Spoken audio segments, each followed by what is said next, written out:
Hello दोस्तों, नमस्कार, जय हिंद। हम लोग पंचायती राज व्यवस्था के बारे में पढ़ रहे थे। आज का जो लेसन होगा यह तीसरा पार्ट होगा इसका, पंचायती राज व्यवस्था का। इसमें हम पढ़ेंगे कि भारत के किन किन राज्यों में पंचायती राज व्यवस्था में मतलब कौन सा स्तरीय है, एक स्तरीय है या दो स्तरीय है या त्रिस्तरीय है, कहीं कहीं पर तो 4 स्तरीय पंचायती राज व्यवस्था है। ठीक है, इस सब के बारे में आज हम लोग पढ़ेंगे। आइए देखते हैं। भारत के राज्यों में पंचायती राज व्यवस्था, पंचायती राज व्यवस्था, ठीक है। जैसे केरल, जम्मू कश्मीर, मिजोरम, त्रिपुरा,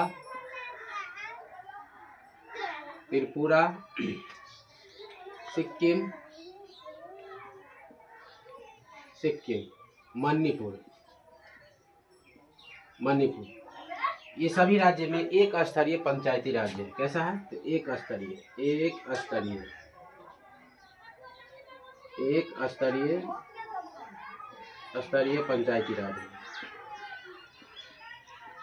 पंचायती राज है, ठीक है। दूसरा, असम, उड़ीसा, कर्नाटक, हरियाणा, मध्य प्रदेश। यहाँ द्विस्तरीय व्यवस्था है,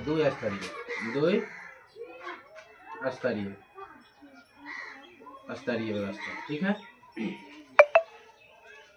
तीसरा, यहाँ त्रिस्तरीय पंचायती राज, जिसमें ग्राम पंचायत होते हैं, पंचायत समिति होते हैं, जिला परिषद होते हैं, तो त्रिस्तरीय पंचायत कहते हैं उसे। तो त्रिस्तरीय जो है, त्रिस्तरीय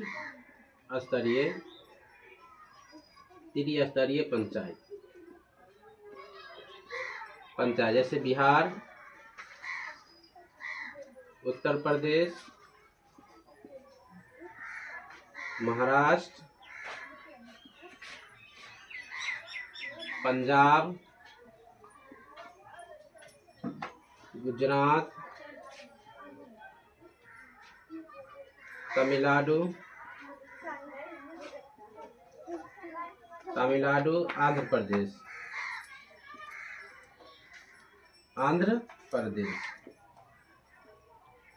यहाँ जो है वह तीन स्तरीय मतलब कि पंचायती व्यवस्था है, 3 स्तरीय पंचायती व्यवस्था, ठीक है। आइए इसके बारे में देखते हैं। पंचायती राज व्यवस्था से संबंधित भिन्न भिन्न समितियां के बारे में देखेंगे, ठीक है।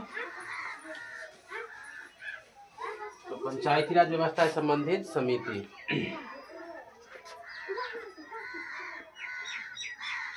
पंचायती राज व्यवस्था से संबंधित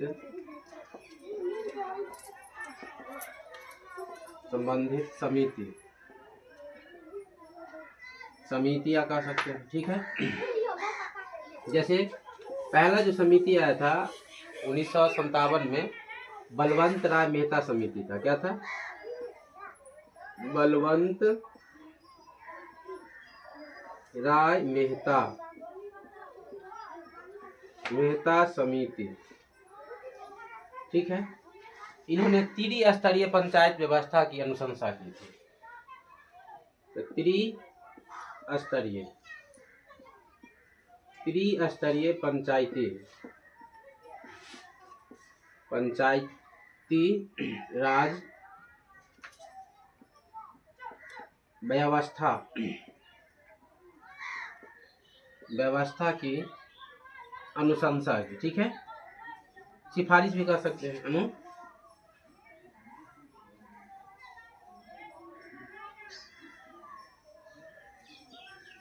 अनुशंसा, ठीक है। कब आया था? 1955 में आया था, 1957 सॉरी 1957 में आया था। उन्होंने कहा था कि ग्राम पंचायत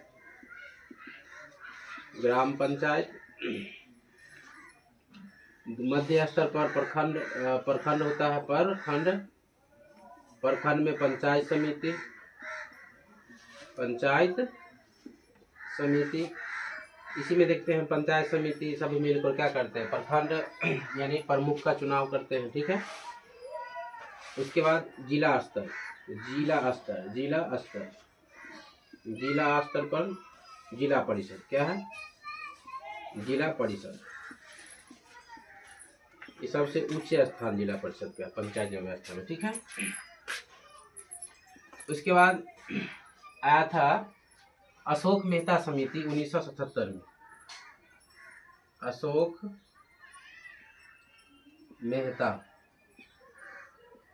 मेहता समिति 1977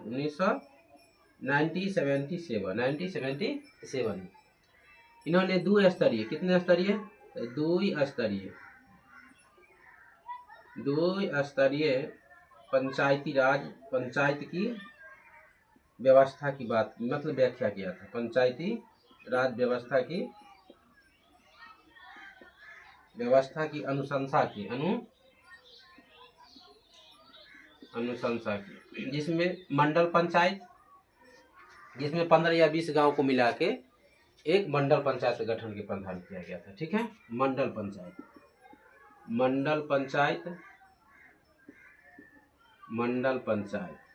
पंचायत में 15 से 20 गांव को मिलाकर एक मंडल पंचायत का गठन किया गया था। द्विस्तरीय दिया था अशोक मेहता समिति।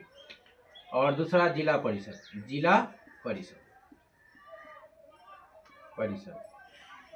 इन्होंने कहा था कि पंचायती राज व्यवस्था जो होनी चाहिए वह 4 वर्ष का होना चाहिए। कितने वर्ष का? तो 4 वर्ष का होना चाहिए।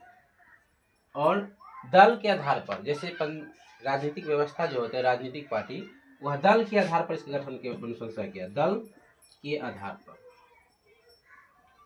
आधार पर समर्थन किया था, ठीक है। और पंचायती राज व्यवस्था को अल्पसंख्यक, मतलब अनुसूचित जनजाति के जनसंख्या के आधार पर इसे गठन करने का इन्होंने बात किया था, ठीक है।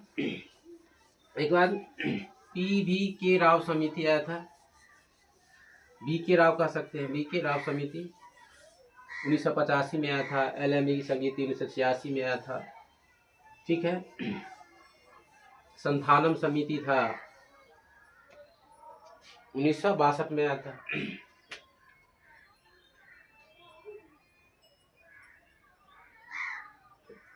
VK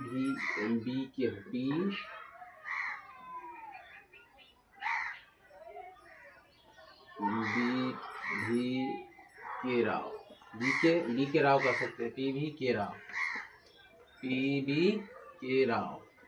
समिति 1985 में इन्होंने पंचायती राज व्यवस्था को नया पंचायत से संबंधित गठन, संवैधानिक दर्जा देने की बात ये भी कहे थे, ठीक है। उसके बाद LM सिंघवी समिति, सिंघवी समिति 1986 में आया था। कब आया था? तो 1986 में, ठीक है। और इन्होंने कहा था कि पंचायती व्यवस्था को संवैधानिक दर्जा दिया जाए, इसका कार्यकाल 5 वर्ष का हो, ठीक है। इसका भी समर्थन ज़्यादातर मिला है, ठीक है। उसके बाद संथानम समिति कह सकते हैं, संथानम समिति, यह 1962 में आया था। क्या था? 1962 में आया था। ये समिति पंचायती राज व्यवस्था से संबंधित है, ठीक है। इसमें बहुत इम्पोर्टेंट क्वेश्चन ये है कि पूछता है पंचायती राज व्यवस्था किसके अंतर्गत आता है, केंद्र सरकार या राज्य सरकार? तो पंचायती राज व्यवस्था जो है, पंचायती राज सरकार का हिस्सा है, राज्य सरकार का दिया गया। यह जो LM सिंघवी समिति था, इन्होंने कहा था केंद्र के अधीन होना चाहिए, लेकिन इनको राज्य सरकार के अधीन किया गया। मतलब कि विधानमंडल इसके संबंधित में विधानसभा कानून बनाते हैं, आरक्षण का प्रावधान हो, यानी जो भी हो, और 243 का जो आय है वह राज्य वित्त आयोग से संबंधित है। राज्य वित्त आयोग से संबंधित है, संबंधित है। वित्त आयोग का गठन जो है वह राज्य के राज्यपाल करते हैं। कौन करते हैं? तो राज्य के राज्यपाल वित्त आयोग के गठन करते हैं। वित्त आयोग का गठन करते हैं,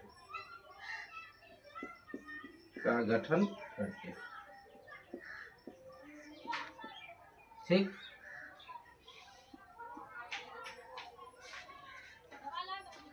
इसमें जो आरक्षण है 243 का डी में, यह पंचायती राज में अनुसूचित जाति, जनजाति, पिछड़ा वर्गों के लिए जो है आरक्षित सीटें क्या है? आरक्षण का प्रावधान है, ठीक है। 243 का के जो है वह कार्यकाल के बारे में दिया गया। कार्यकाल कितना कार्यकाल होता है? तो 5 वर्ष का होता है। वैसे पंचायती राज व्यवस्था जो है 243 से मतलब 243 ए से लेकर 243 ओ तक इसका पंचायती राज व्यवस्था के बारे में दिया गया, ठीक है। इसमें सबसे इम्पोर्टेंट क्वेश्चन ये है कि पंचायती राज व्यवस्था जो है ग्राम, कुटीर उद्योग से संबंधित महात्मा गांधी ने इसका पंचायती राज गठन का 40 अनुच्छेद दिया था। अनुच्छेद 40 में इसका गठन के बारे में दिया गया था। इसका गठन होना चाहिए जी ग्राम स्तर पर, माने जमीनी स्तर पर लोकतंत्र को मतलब कि आम लोगों को भागीदारी के सुनिश्चित करने के लिए पंचायती राज व्यवस्था को लागू की गई थी। इसको कहते हैं सत्ता का विकेंद्रीकरण भी इसे कहा जाता है। सत्ता का जो बंटवारा होता है, बंटवारा तो पृथक नहीं है भारत में, लेकिन सत्ता का जो विकेंद्रीकरण के आधार पर पंचायती राज व्यवस्था